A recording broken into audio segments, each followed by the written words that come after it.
Hello students, क्या हाल आपका। आशा करता हूँ अच्छे होंगे, स्वस्थ होंगे और अपनी तैयारी कर रहे होंगे, क्योंकि अब सीबीटी का आपको जो रेलवे का एनटीपीसी ग्रेजुएट लेवल का जो पेपर था वो आपने अपने मार्क्स देख लिए हैं। लेकिन जब तक फाइनल रिजल्ट नहीं आ जाता आप भी कहीं ना कहीं अपने माइंड में ये लेके बैठे हुए हैं, क्योंकि प्रत्येक बच्चे के साथ यही होता है। आप जो भी एग्जाम देते हैं आपको भी लगता है कि यार हो जाना चाहिए, लेकिन लगता है कट ऑफ कई ऐसे देखे होंगे आपने चैनल जो काफ़ी हाई कट ऑफ दिखा रहे हैं, कुछ लो दिखा रहे हैं। तो कहीं ना कहीं प्रत्येक आपने देख भी लिया, लेकिन फिर भी क्या करते हैं आप, ये मानता नहीं है मन कि मेरा भी शायद क्वालिफाई हो जाए। लेकिन सबसे बड़ा ये है कि देखिए क्वालिफाई तो होंगे, अब वो बच्चे क्वालिफाई होंगे, उनमें से किसको कौन सी पोस्ट मिलेगी वो सबसे इंपॉर्टेंट है। और वो किसके बेसिस पे होगी, दो चीजों के ऊपर डिपेंड करेगा कि एक तो आपकी मेडिकल फिटनेस और दूसरा आपकी टाइपिंग और सीबीटी। जो देखिए जितने भी पोस्ट हैं, chief commercial train ticket supervisor और स्टेशन मास्टर, ये पे लेवल 6 में आती हैं भाई दोनों। बाकी जो है goods train manager, junior accountant assistant cum typist और सीनियर क्लर्क कम टाइपिस्ट, ये सभी पे लेवल 5 में आती है। लेकिन जब आप जैसे सीजीएल में आप देखते हैं कि मेडिकल आपकी बाद में होती है, डॉक्यूमेंट वेरिफिकेशन आपके बाद में होते हैं, फाइनल रिजल्ट पहले आता है। और अगर डॉक्यूमेंट वेरिफिकेशन में गड़बड़ पाई जाती है या फाइनल मेडिकल में अनफिट पाए जाते हैं तो आपका पूरा कैंडिडेचर ही कैंसिल हो जाएगा। क्यों? क्योंकि वहां पे ये चीज फाइनल रिजल्ट से पहले नहीं होती। लेकिन रेलवे में क्या है कि आपकी जो मेडिकल है और डॉक्यूमेंट वेरिफिकेशन है वो फाइनल रिजल्ट से पहले है। तो कहीं ना कहीं आपके लिए सबसे इंपॉर्टेंट ये है कि डॉक्यूमेंट वेरिफिकेशन और मेडिकल फिटनेस के बेसिस पे आपको जो पोस्ट मिलेगी प्रेफरेंस के बेसिस पे, वो कैसे मिलेगी वो समझाते हैं आज। देखिए प्रत्येक बच्चा, अगर मैं मान के चलता हूं ये ए कैंडिडेट है और इसने इसी ऑर्डर से अपनी पोस्ट फिल की, उसके मार्क्स भी ठीक है, मतलब मार्क्स मेरिट के लिए है। लेकिन अगर उसका यहां पे मेडिकल स्टैंडर्ड, जैसे स्टेशन मास्टर है, यहां पे स्टैंडर्ड A2 है, मतलब क्लियरली अगर आपके चश्मे लगे हुए हैं तो बिल्कुल मतलब ये समझिए कि आप उसके लिए एलिजिबल नहीं है, बिल्कुल। किसके लिए? गुड्स ट्रेन मैनेजर के लिए भी। तो ये जो पोस्ट है, अगर आपके चश्मे लगे हुए हैं, ग्लासेस लगी हुई है, तो इसका मतलब ये दोनों पोस्ट आपके लिए नहीं है, क्लियरली। बची पोस्ट हमारे पास क्या? Chief commercial train ticket supervisor और junior accountant assistant cum typist और सीनियर क्लर्क कम टाइपिस्ट। अब अगर मेडिकली फिटनेस आप नहीं है, मतलब आपके चश्मे लगे हुए हैं, दूसरा आपकी जहां पे टाइपिंग देखिए किस में मांगी गई है, junior accountant assistant cum typist और सीनियर क्लर्क कम टाइपिस्ट, मतलब इन दोनों में टाइपिंग क्लियर होनी चाहिए आपकी।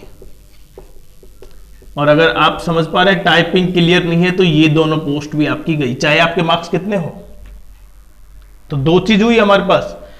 अब लेकिन एनटीपीसी आरआरबी में क्या है, यहां पे टाइपिंग केवल 2 में है और एक CBT computer based aptitude test किसके लिए है? स्टेशन मास्टर के लिए। अगर वो क्लियर है तो आप स्टेशन मास्टर बन जाएंगे। बाकी यहां पे chief commercial train ticket supervisor और यहां पे गुड्स ट्रेन मैनेजर के लिए कोई एक्स्ट्रा एलिजिबिलिटी नहीं है आपके लिए। मतलब आपका CBT first clear, CBT second clear, तब आप उसके लिए एलिजिबल होंगे। कोई टाइपिंग की जरूरत नहीं है, कोई मेडिकल स्टैंडर्ड, इसमें देखिए मेडिकल स्टैंडर्ड यहां पे A2 है, बाकी यहां पे B1 है, उसके लिए ज्यादा कोई नहीं है। फिजिकली नॉर्मल है सबके लिए, इसमें ज्यादा वो हाई लेवल की नहीं है। अब मैं प्रेफरेंस की बात करता हूं। देखिए प्रेफरेंस से पहले हम ये दे देते हैं, यहां पे A2 का मतलब 6'9" होनी चाहिए विद ग्लासेस, और विदाउट ग्लासेस, ये क्या है भाई? Without glasses. अगर फिजिकली फिट A2 का मतलब है विदाउट ग्लासेस, ग्लासेस नहीं होने चाहिए। यहां पे A3 के लिए 6'9" और यहां पे विद ग्लासेस हो सकते हैं, ग्लास हो या ना हो। और C2 के लिए 6'12" हाई स्टैंडर्ड होना चाहिए, कलर ब्लाइंडनेस से संबंधित पॉइंट होने नहीं चाहिए।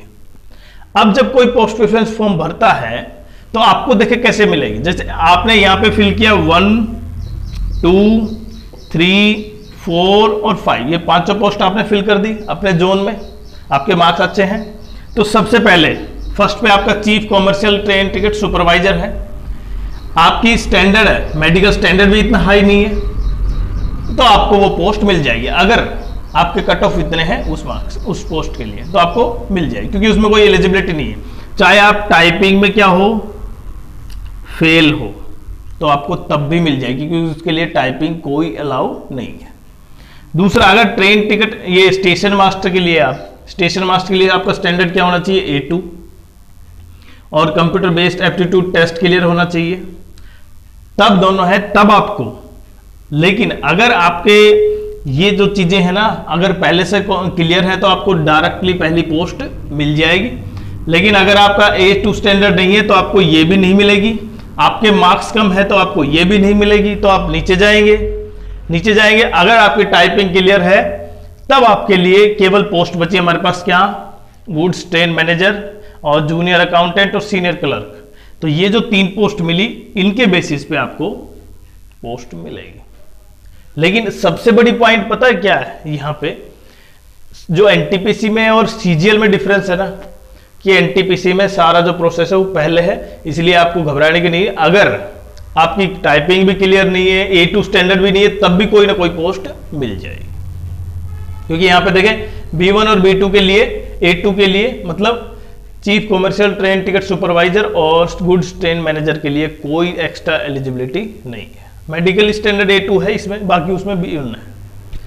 तो ये बहुत इंपॉर्टेंट हो जाता है कि आप सभी के लिए एलिजिबल हो, मतलब टाइपिंग आप करते रहें। ऐसा कोई नहीं है दिक्कत की टाइपिंग नहीं करें, कि आपको टाइपिंग स्टार्ट नहीं की। लेकिन बहुत से बच्चे हैं जो सीजीएल के लिए तैयारी कर रहे थे, अब वो यूं की एनटीपीसी में है, इसलिए टाइपिंग की कोई एक्स्ट्रा ऐसा कोई हेडेक है नहीं। लेकिन मेन पॉइंट है इसकी मेडिकल स्टैंडर्ड। तो जिनके स्पेक्स लगे हुए हैं तो वो तो इन 2 पोस्टों को स्किप करें। बाकी आपकी जो पोस्ट हैं जिस जोन में है वो जरूर फिल करें।